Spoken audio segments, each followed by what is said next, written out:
আসসালামু আলাইকুম। গরমে কলিজা ঠান্ডা করতে 4টি ভিন্ন স্বাদের প্রাণ জুড়ানো মজাদার আইসক্রিমের রেসিপি শেয়ার করছি একই সঙ্গে এই একটা ভিডিওতেই। বাচ্চা থেকে বড় সবাই খুব পছন্দ করবে। প্রথমেই বানাবো কুলফি মালাই আইসক্রিম। মুখে দিলেই একদম মিলিয়ে যাবে। খেতে হবে বাইরের কেনা কুলফির মতোই। তাহলে মালাই কুলফির জন্য প্রথমেই এখানে নিয়ে নিচ্ছি 4 কাপ অর্থাৎ 1 লিটার পরিমাণ তরল দুধ।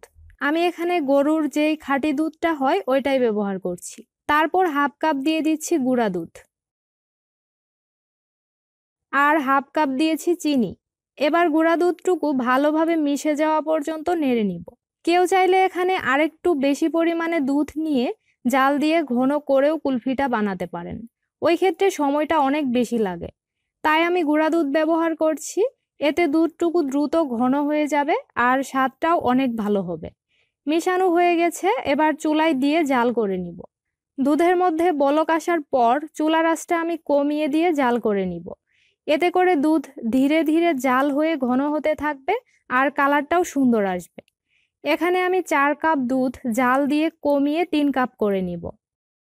দুধ জাল করার সময় উপরের এই যে সর বা মালাইগুলো জমা হয়েছে এগুলো চামচের সাহায্যে একটু কিছুক্ষণ পর পর নেড়ে মিশিয়ে নেবেন, তাহলে কুলফিটা খেতে অনেক বেশি মজার হবে।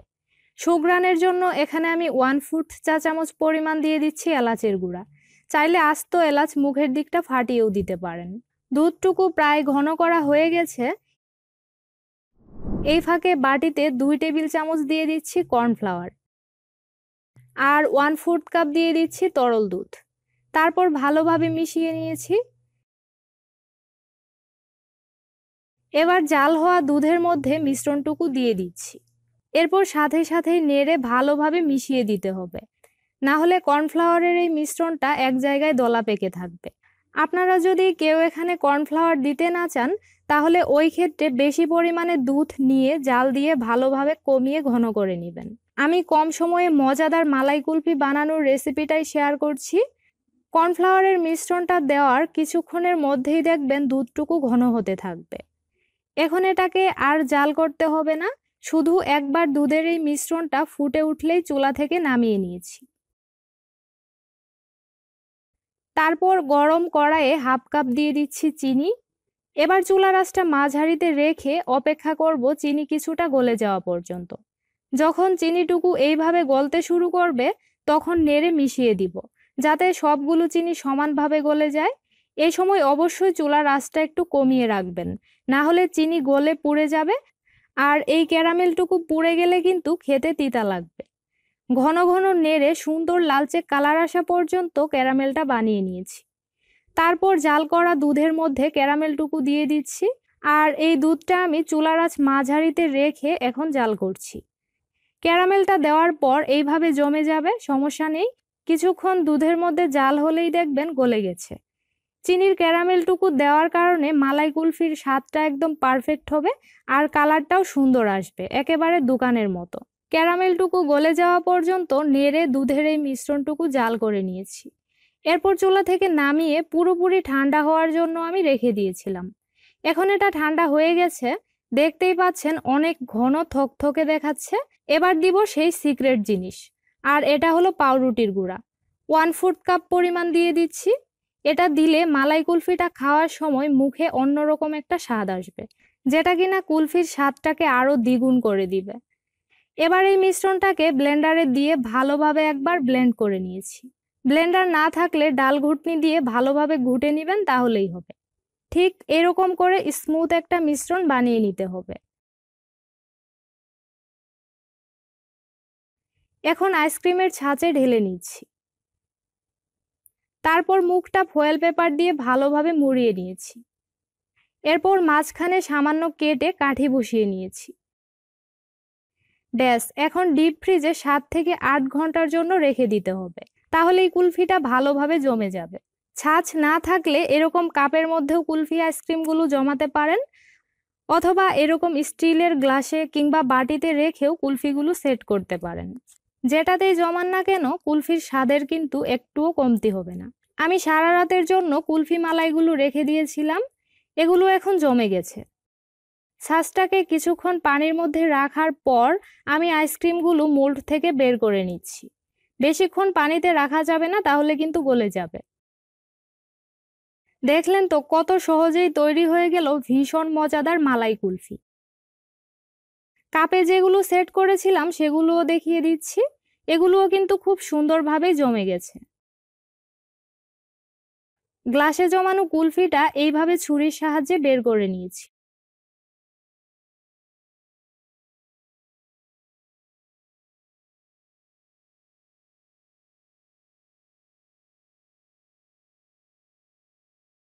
কম সময়ে এর চেয়ে মজাদার মালাই কুলফি আর হতে পারে না। মুখে দিলেই একদম মিলিয়ে যাবে আর সুঘ্রাণে ভরপুর, খেতেও ভীষণ মজার। আশা করি এই গরমে মালাই কুলফির রেসিপিটা আপনাদের কাছে অনেক বেশি ভালো লেগেছে। এখন তৈরি করব পাকা বেলের মজাদার আইসক্রিম। ঠান্ডা ঠান্ডা এই আইসক্রিমটা খাওয়ার পর সব ক্লান্তি নিমিষেই দূর হয়ে যাবে। আজকের বেলের আইসক্রিম বানাতে আমি নিয়েছি একটা পাকা বেল। পুরো একটা বেল দিয়ে বানাবো না, এখান থেকে অর্ধেকটা বেল নিয়ে নিচ্ছি। তারপর চামচের সাহায্যে এইভাবে বেলের নরম অংশটুকু উঠিয়ে নিয়েছি। পাকা বেল দিয়ে এই আইসক্রিমটা বানাবেন, তাহলে খেতে বেশি ভালো লাগবে। পাকা বেলের সুঘ্রাণটা অসাধারণ। এবার এতে অল্প অল্প করে পানি দিয়ে মেখে নিতে হবে। আর এইভাবে পানি দিয়ে মাখার ফলে বেলের রস বা কাঠটুকু ভালোভাবে বের হয়ে যাবে। দেখতেই পাচ্ছেন বেলের মধ্যে আঁশ এবং বিচি দেখা যাচ্ছে। এগুলো সহ আইসক্রিম বানালে খেতে একদমই ভালো লাগবে না, তাই ছাঁকনি দিয়ে ছেঁকে নিতে হবে। বেলের রসটা যেহেতু অনেক ঘন, তাই প্রয়োজন হলে আরও পানি দিয়ে নেবেন, তাহলে ছেঁকে নিতে সহজ হবে। তো আমি ভালোভাবে ছেঁকে আঁশ আর বিচিগুলো আলাদা করে নিয়েছি। আইসক্রিমের জন্য বেলের এই মিশ্রণটাকে খুব বেশি পাতলা আবার খুব বেশি ঘন করা যাবে না, কারণ বেশি ঘন করলে আইসক্রিমটা অতিরিক্ত নরম হয়ে দ্রুত গলে যাবে।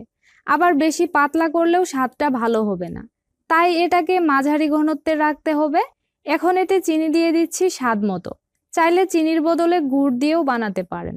বাড়তি মজার জন্য 1/4 কাপ দিয়ে দিচ্ছি গুঁড়া দুধ। চাইলে গুঁড়া দুধের বদলে আপনি এতে তরল দুধও দিতে পারেন।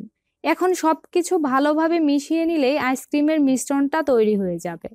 আমি এতে আরও কিছুটা পানি দিয়ে মিশিয়ে নিচ্ছি। এবার ঘনত্বটা একদম ঠিক আছে।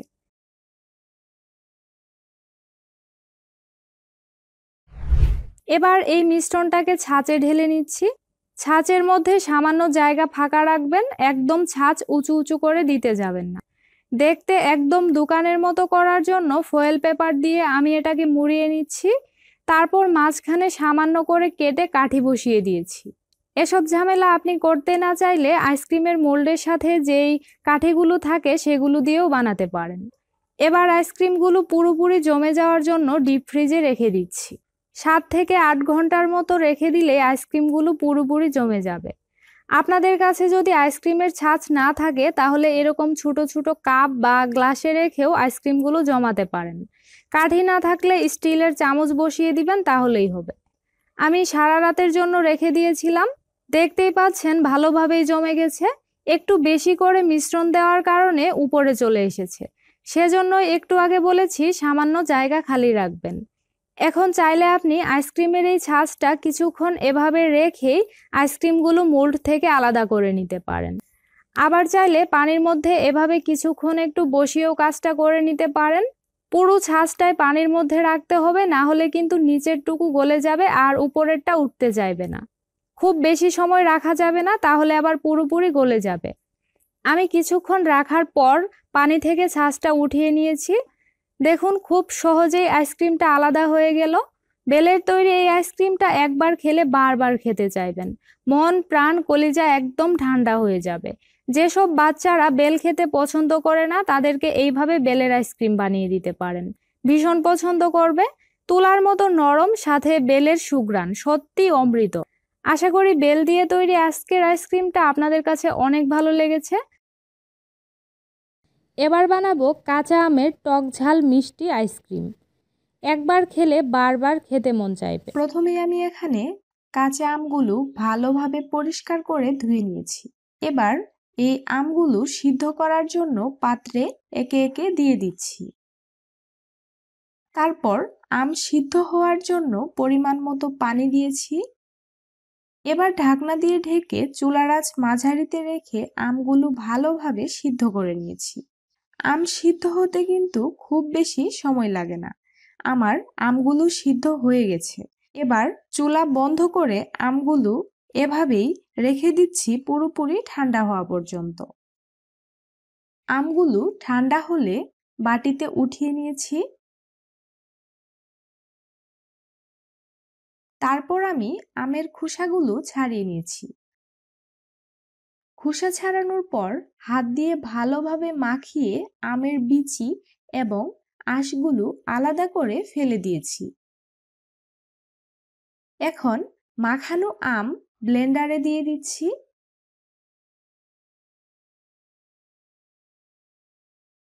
তারপরেতে দিয়েছি পুদিনা পাতা।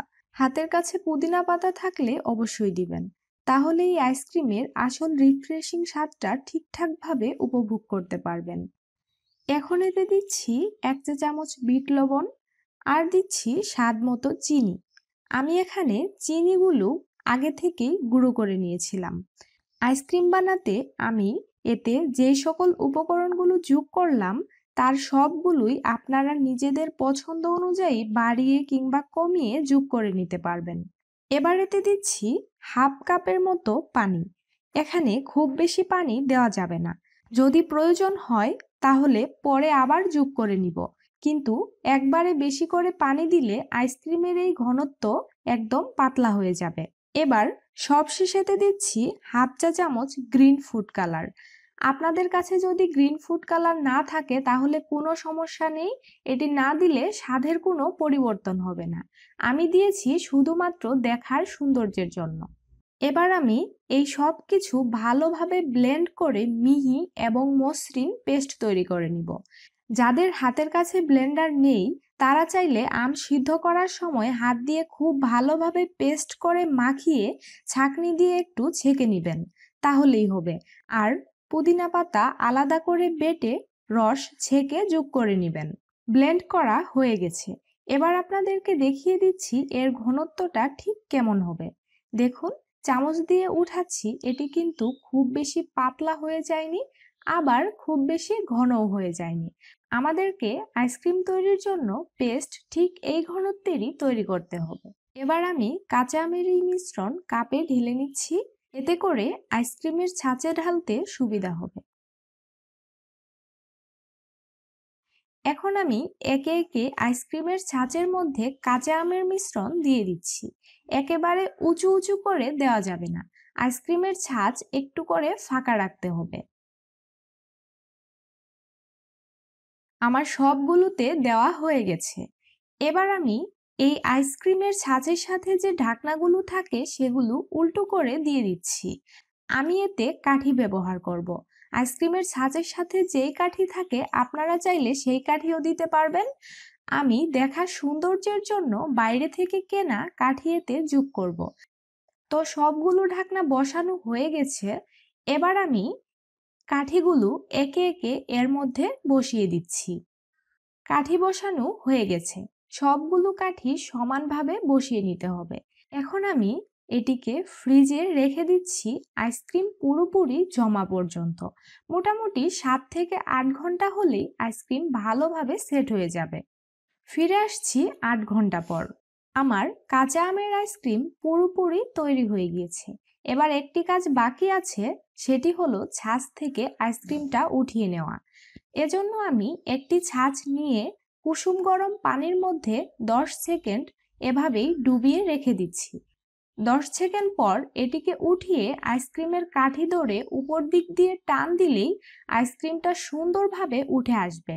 আমাদের কাঁচা আমের আইসক্রিম পুরোপুরিভাবে তৈরি হয়ে গিয়েছে। এটি একবার খেলেই বুঝতে পারবেন এর স্বাদ কতটা মজার। প্রচণ্ড গরমে এই আইসক্রিমটি ঘরে তৈরি করে আপনারা খেতে পারেন। খেতে ভীষণ মজার, কলিজা মন প্রাণ একদম ঠান্ডা হয়ে যাবে। আশা করি আমার আজকের কাঁচা আমের আইসক্রিম তৈরির সহজ রেসিপি আপনাদের কাছে ভালো লেগেছে। সবশেষ বানিয়ে দেখাবো তরমুজের ললি আইসক্রিম। তরমুজের ললি বানানোর জন্য প্রথমেই তরমুজ ছোট ছোট টুকরো করে কেটে নিয়েছি। এবার এই তরমুজ ব্লেন্ড করে জুস বের করে নিয়েছি। এখন এই তরমুজের জুস নিয়ে ছাঁকনির সাহায্যে ভালোভাবে ছেঁকে নিয়েছি। তরমুজের আইসক্রিমের জন্য এভাবে তরমুজ ছেঁকে শুধু রসটুকু নিতে হবে। আপনারা চাইলে হাত দিয়ে চেপে জুস বের করে ছাঁকনির সাহায্যে ছেঁকে নিতে পারবেন। তো আমার এখানে তরমুজের জুস ছাঁকা হয়ে গেছে। এবার অন্য বাটিতে 2 টেবিল চামচ কর্নফ্লাওয়ার দিয়ে দিচ্ছি। তারপর দিয়ে দিচ্ছি 3 টেবিল চামচ পানি। এখন কর্নফ্লাওয়ার এবং পানি নেড়ে ভালোভাবে মিশিয়ে নিয়েছি। কর্নফ্লাওয়ার মেশানো হয়ে গেছে। এবার তরমুজের জুস জাল করার জন্য চুলা জ্বালিয়ে নিচ্ছি। তারপর পাত্রে 3 কাপ তরমুজের জুস মেপে দিয়ে দিচ্ছি। 1/4 কাপ দিয়ে দিচ্ছি চিনি তরমুজের মিষ্টি চেখে তারপর নিজেদের স্বাদ মতো যোগ করে নেবেন। রেড ফুড কালার দিয়ে দিচ্ছি 1/4 চা চামচ। এটি পুরোটাই অপশনাল, না দিলে কোনো সমস্যা নেই। আমি আপনাদের সামনে সুন্দরভাবে উপস্থাপনের জন্য একটুখানি রেড ফুড কালার যোগ করে দিয়েছি। আপনারা যদি রেড ফুড কালার ব্যবহার করেন সেক্ষেত্রে অবশ্যই ভালো ব্র্যান্ডের বিশ্বস্ত ফুড কালার ব্যবহার করবেন, কারণ বাজে ব্র্যান্ডের ফুড কালার আমাদের স্বাস্থ্য ঝুঁকি বহুগুণে বাড়িয়ে দেয়। ঘরে যেসব বাচ্চারা তরমুজ খেতে চায় না, আপনারা চাইলে এভাবে করে তরমুজের ললি আইসক্রিম বানিয়ে তাদেরকে দিতে পারবেন। তবে বাচ্চাদেরকে তরমুজের ললি আইসক্রিম বানিয়ে দিলে ফুড কালারটা না দেওয়াই ভালো। এবার আমি সবকিছু ভালোভাবে মিশিয়ে নিয়েছি। তারপর চুলার আঁচ মাঝারিতে রেখে হালকা বলক আসা পর্যন্ত জাল করেছি। যখন তরমুজের এই রসের মধ্যে হালকা বলক আসতে শুরু করবে তখন এ পর্যায়ে এর মধ্যে যোগ করে দিচ্ছি গুলিয়ে রাখা কর্নফ্লাওয়ারের মিশ্রণ। কর্নফ্লাওয়ারের মিশ্রণ দেওয়ার আগে অবশ্যই চুলার আঁচ একদম লোতে রেখে তারপর কর্নফ্লাওয়ারের এই মিশ্রণ ঢেলে দিতে হবে। আর কর্নফ্লাওয়ারের মিশ্রণ দেওয়ার সাথে সাথেই ঘন ঘন নেড়ে দ্রুত মিশিয়ে নিতে হবে, তা না হলে কর্নফ্লাওয়ারের মিশ্রণ দলা পেকে যাবে। তো কর্নফ্লাওয়ারের মিশ্রণ দিয়ে আমি খুব ভালোভাবে নেড়ে মিশিয়ে নিয়েছি। তারপর চুলার আঁচ মাঝারিতে রেখে আমি 2 মিনিটের মতো তরমুজের এই জুস জাল করে নিয়েছি। তরমুজের ললি তৈরির জন্য তরমুজের এই জুস বেশি ঘন করার দরকার নেই। আপনারা নিশ্চয়ই দেখতে পাচ্ছেন আমি খুব বেশি ঘন কিন্তু করিনি। এরকম ঘনত্বের হলেই তরমুজের ললির জন্য ঠিকঠাক। তো আমাদের তরমুজের আইসক্রিমের জন্য তরমুজের এই মিশ্রণ পুরোপুরিভাবে তৈরি হয়ে গিয়েছে। এবার আমি এটিকে চুলা থেকে নামিয়ে পুরোপুরি ঠান্ডা করে নিব। চুলা থেকে নামানোর পর চামচের সাহায্যে এভাবে করে আলতোভাবে একটু নেড়ে চেড়ে ঠান্ডা করে নিতে হবে, তা না হলে দেখা যাবে যে কর্নফ্লাওয়ারের মিশ্রণ আবার জমে যেতে পারে। তাই একটু ধৈর্য সহকারে আলতোভাবে এভাবে করে নেড়ে তরমুজের এই রস ঠান্ডা করে নেবেন। আমি তরমুজের জুস নেড়ে পুরোপুরিভাবে ঠান্ডা করে নিয়েছি। এবার এই তরমুজের জুসের মধ্যে যোগ করে দিচ্ছি 1 চা চামচ লেবুর রস। লেবুর রস তরমুজের জুসের মধ্যে দিলে রিফ্রেশিং একটা ফ্লেভার আসবে আর খেতেও ভালো লাগে। আপনারা চাইলে লেবুর রস ছাড়া শুধু তরমুজের জুসের সাহায্যেও এই আইসক্রিম তৈরি করতে পারবেন। এবার আমি তরমুজের আইসক্রিম তৈরির জন্য তরমুজের এই জুস আইসক্রিমের ছাঁচের মধ্যে ঢেলে দিয়ে দিচ্ছি। ছাঁচের মধ্যে দেওয়া হয়ে গেলে এবার কাঠি বসানোর জন্য আমি ছাঁচের উপরে ফয়েল পেপার দিয়ে ভালোভাবে মুড়িয়ে দিয়েছি। আপনাদের কাছে যদি আইসক্রিমের ছাঁচের কাঠিগুলো থাকে তাহলে সেগুলো দিয়েই আপনারা আইসক্রিমটি তৈরি করতে পারবেন। আমি দেখার সৌন্দর্যের জন্য কাঠিগুলো ব্যবহার করব। তাই এভাবে করে ফয়েল পেপার দিয়ে ভালোভাবে প্রথমে মুড়িয়ে নিয়েছি। তারপর ছুরির সাহায্যে সবগুলো আইসক্রিমের ছাঁচের মুখের দিকে এভাবে করে একটু কেটে নিচ্ছি। এবার কেটে নেওয়া হয়ে গেলে আইসক্রিমের কাঠিগুলো এক এক করে এর মধ্যে বসিয়ে দিয়েছি। আইসক্রিমের কাঠিগুলো এক এক করে বসানো হয়ে গেছে। এবার তরমুজের ললি আইসক্রিম বানানোর জন্য তরমুজের এই জুস ফ্রিজে রেখে দিচ্ছি পুরোপুরিভাবে আইসক্রিম তৈরি হওয়া পর্যন্ত। মোটামুটি 7 থেকে 8 ঘন্টা হলেই তরমুজের এই ললি আইসক্রিম পুরোপুরিভাবে তৈরি হয়ে যাবে। তো ফিরে আসছি 8 ঘন্টা পর। আইসক্রিমের ছাঁচ থেকে উপরের ফয়েল পেপার উঠিয়ে নিয়েছি। তারপর আইসক্রিমের এই ছাঁচ নিয়ে কুসুম গরম পানির মধ্যে 10 সেকেন্ড এভাবেই রেখে দিচ্ছি। 10 সেকেন্ড পর আইসক্রিমের এই কাঠি ধরে উপর দিক দিয়ে টান দিলেই খুব সুন্দরভাবে আইসক্রিম উঠে আসবে। তো তৈরি হয়ে গেল আমাদের তরমুজের ললি আইসক্রিম। তরমুজের এই ললি আইসক্রিম বানানো খুবই সহজ আর খেতেও ভীষণ মজার এবং অনেক স্বাস্থ্যকর। তরমুজের ভরপুর মৌসুম শেষ হওয়ার আগেই এভাবে করে তরমুজের ললি আইসক্রিম বানিয়ে রেখে দিন। যখনই খেতে মন চাইবে তখনই একটি একটি করে বের করে তরমুজের এই ললি আইসক্রিম খেয়ে নেবেন। আশা করি আপনাদের কাছে অনেক ভালো লাগবে। 4টি ভিন্ন স্বাদের মজার মজার আইসক্রিমের রেসিপি আপনাদের সাথে শেয়ার করেছি। আশা করি অনেক ভালো লেগেছে। আজ তাহলে এখানেই বিদায় নিচ্ছি। আল্লাহ হাফেজ।